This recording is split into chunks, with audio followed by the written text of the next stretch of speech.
Bienvenida a este análisis a fondo. Hoy tenemos sobre la mesa un mosaico de noticias del viernes 28 de noviembre. Hay de todo, ¿eh?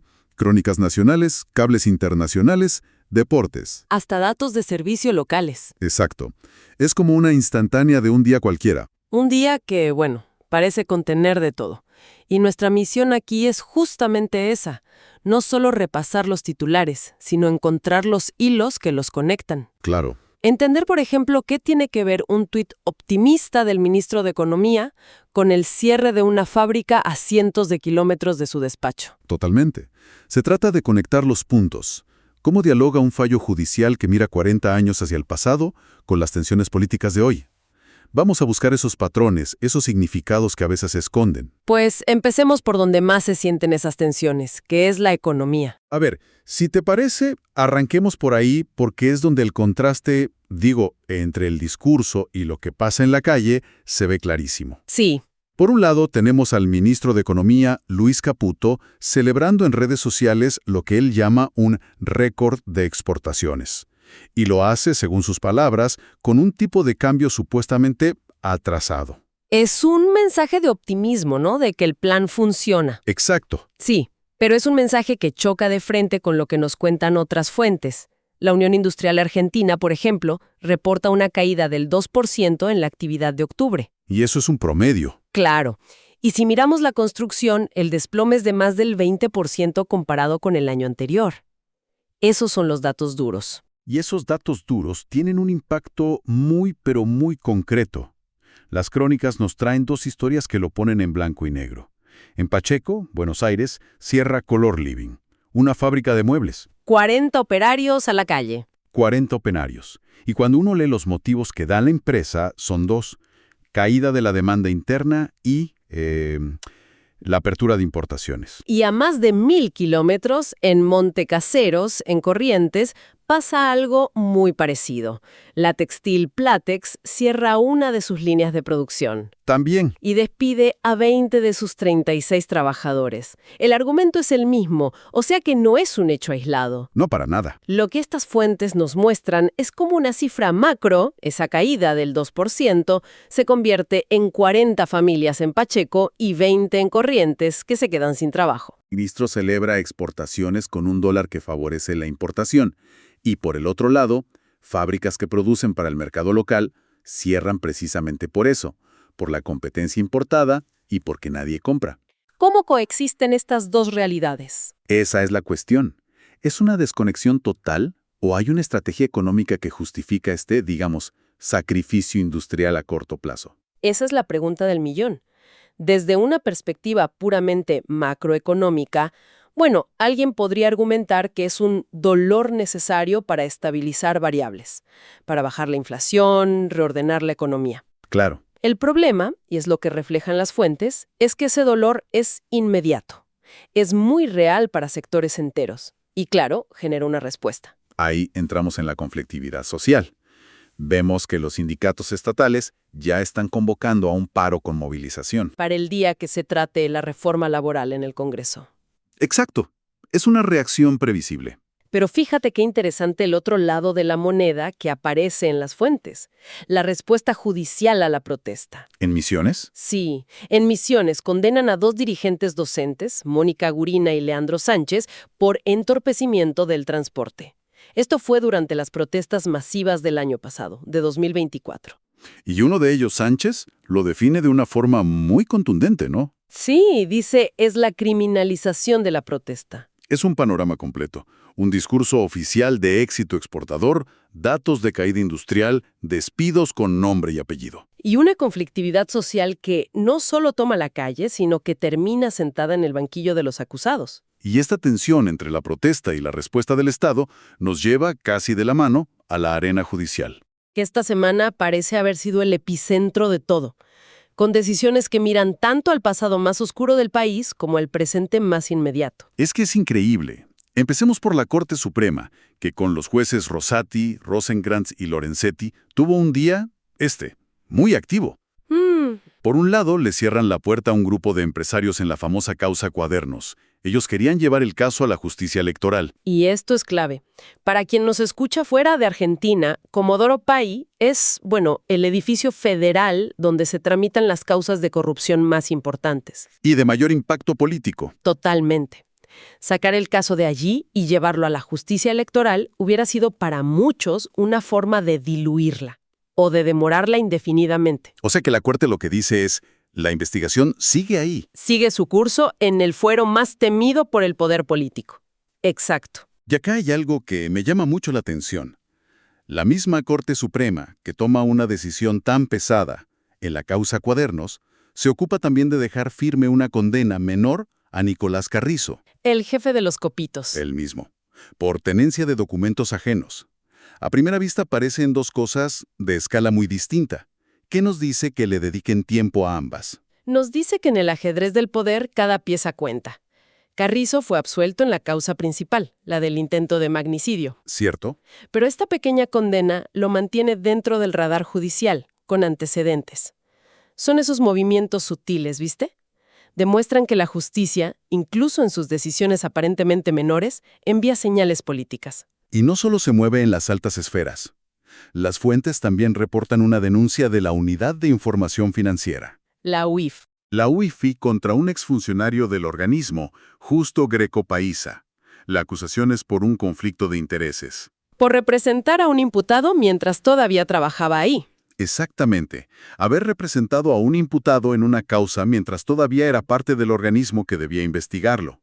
Un tema de ética pública que también llega a tribunales. Pero si hablamos de impacto, creo que nada se compara con cómo la justicia de hoy sigue lidiando con las heridas del pasado. La masacre del Pabellón Séptimo. Uf, sí.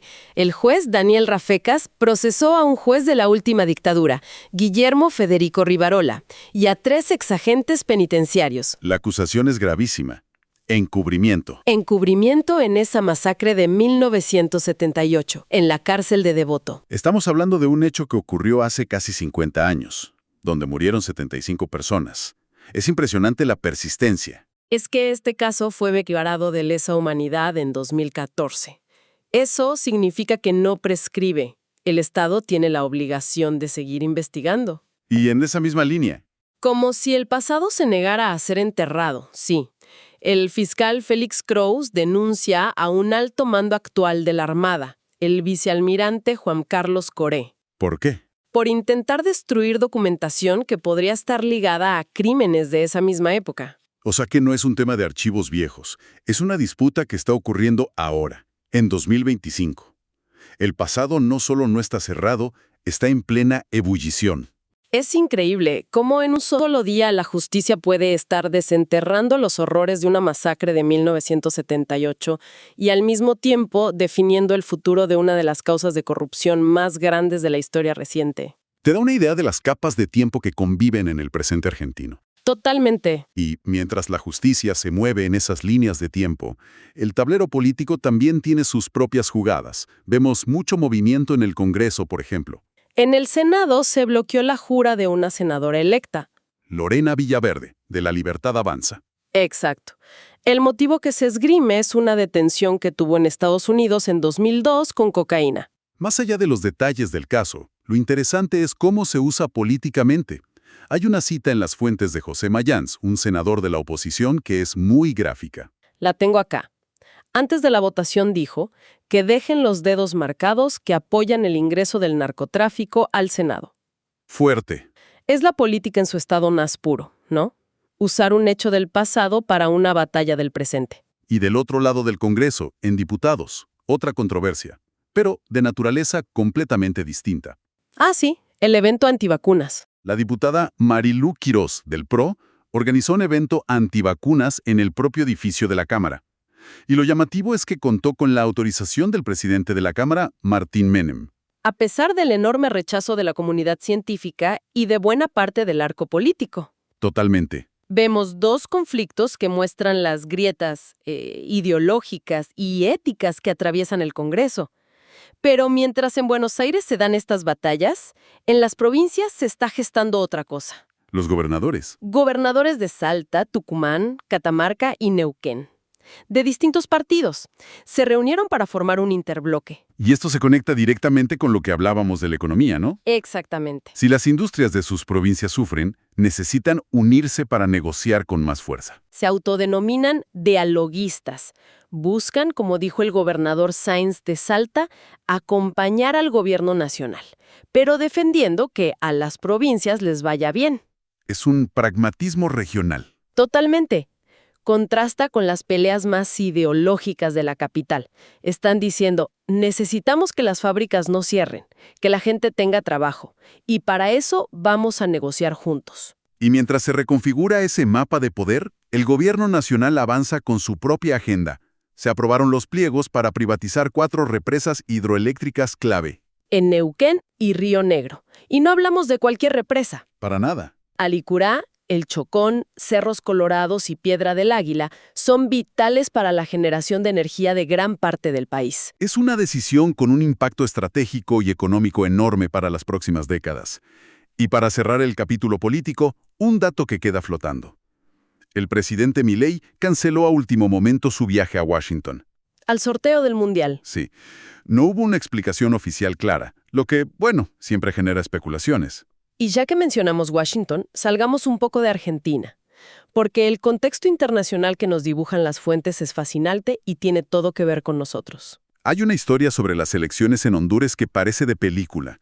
Es el ejemplo perfecto de cómo las potencias y los líderes regionales intentan influir. Totalmente.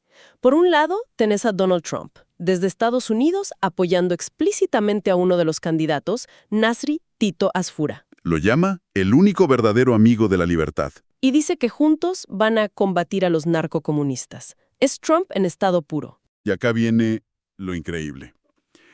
En la vereda de enfrente, pero con un estilo igual de disruptivo, aparece el presidente de El Salvador, Nayib Bukele.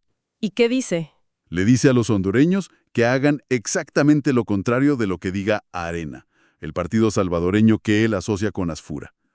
Es una locura. Dos de las figuras más polémicas y populistas de las Américas en la misma elección, pero en bandos opuestos. Impresionante. Lo que demuestra que las etiquetas de izquierda o derecha a veces no alcanzan para explicar estos nuevos liderazgos. Y en medio de este fuego cruzado, Las presidentas. las presidentas de México, Claudia Sheinbaum, y de la propia Honduras, Xiomara Castro, se reúnen y sacan un comunicado conjunto rechazando cualquier intervencionismo. Una declaración de principios muy directa. Muy directa. Y en la región vemos otros movimientos. En Perú, el expresidente Pedro Castillo es condenado a más de 11 años de prisión. Sí, mostrando la inestabilidad política de los últimos años. Y en Brasil, una noticia que va en otra dirección. El presidente Lula anuncia que va a impulsar la creación de universidades federales para el deporte y para los pueblos originarios. Son caminos muy distintos los que se están tomando en Sudamérica. Totalmente. Y para cerrar el panorama global, dos notas de Medio Oriente que, bueno, nos recuerdan la tensión constante. A ver. El líder supremo de Irán dice que la administración Trump no se merece ninguna cooperación. Mantiene la puerta cerrada a cualquier diálogo. Y lo otro es sobre el conflicto palestino-israelí. Sí, las noticias son desoladoras. Amnistía Internacional denuncia que, a pesar del alto el fuego, la situación en Gaza sigue siendo de genocidio. Y el propio ejército israelí admite que está investigando un video Sí. donde sus soldados matan a tiros a 2 palestinos que ya se habían rendido con las manos en alto. Es un cable a tierra muy duro, que pone en perspectiva muchas de las discusiones locales. Y hablando de volver a tierra, creo que es momento de mirar las historias más cercanas. Sí, las que nos muestran el pulso de la calle. Claro. Porque en medio de la macroeconomía y la geopolítica, la vida sigue. Y hay un fuerte movimiento de la comunidad LGBTIQ+. Las fuentes nos cuentan que se preparan las marchas del orgullo. En La Plata, en Tají Viejo, en Tucumán. Y un encuentrazo transfeminista en Córdoba. Son expresiones de comunidad y de lucha muy potentes. El lema de la marcha en La Plata lo resume todo, y habla directamente del momento que vive el país. Contra el odio y la crueldad en Argentina, más orgullo y soberanía popular. Es una declaración política clarísima, desde un espacio que es a la vez de celebración y de reivindicación. Sí. Y estas expresiones de vida y de comunidad contrastan de una forma muy dura con las cifras de violencia.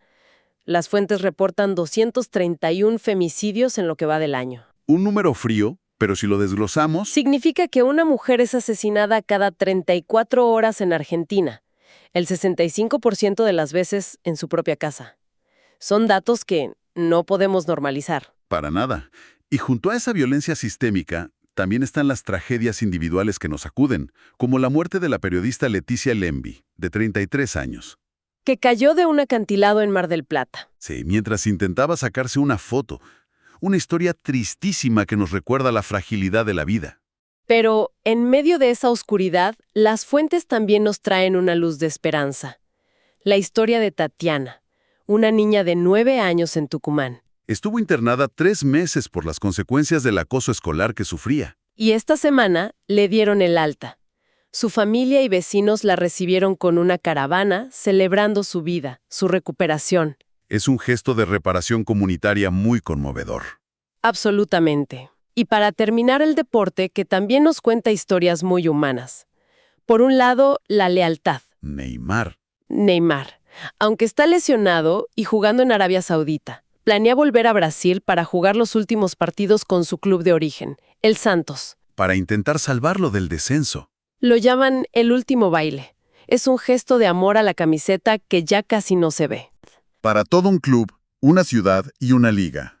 Y una última noticia que seguro moverá el mercado futbolístico. El defensa español, Sergio Ramos, No renueva en México. decide no renovar su contrato con los Rayados de Monterrey para volver a Europa y jugar allí sus últimos años de carrera. Otra historia sobre decisiones de vida al final de una trayectoria brillante. Entonces, después de este recorrido tan amplio, ¿qué imagen nos quiera? Vemos un país navegando tensiones económicas profundas, con una justicia que revisa el pasado mientras define el presente, y una sociedad que se manifiesta tanto en las calles con orgullo, Como en el silencio de una fábrica que cierra. exacto, se dibuja una Argentina de contrastes feroces, donde las decisiones macroeconómicas tomadas en una oficina tienen consecuencias directas e inmediatas en la vida de la gente. Y todo esto ocurre mientras el mundo sigue girando, con conflictos y alianzas que, como vimos con Honduras, también nos tocan de cerca.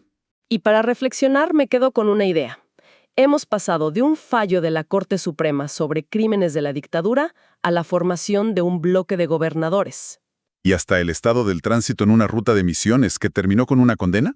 Es que en este flujo constante de información, donde un escándalo político compite por nuestra atención con una celebración comunitaria, una tragedia personal o un partido de fútbol, La pregunta que surge es, ¿cómo decidimos qué es lo verdaderamente importante? ¿Qué revela esta fragmentación sobre nuestra forma de consumir la realidad? Y sobre todo, ¿qué historias corren el riesgo de perderse en medio de tanto ruido?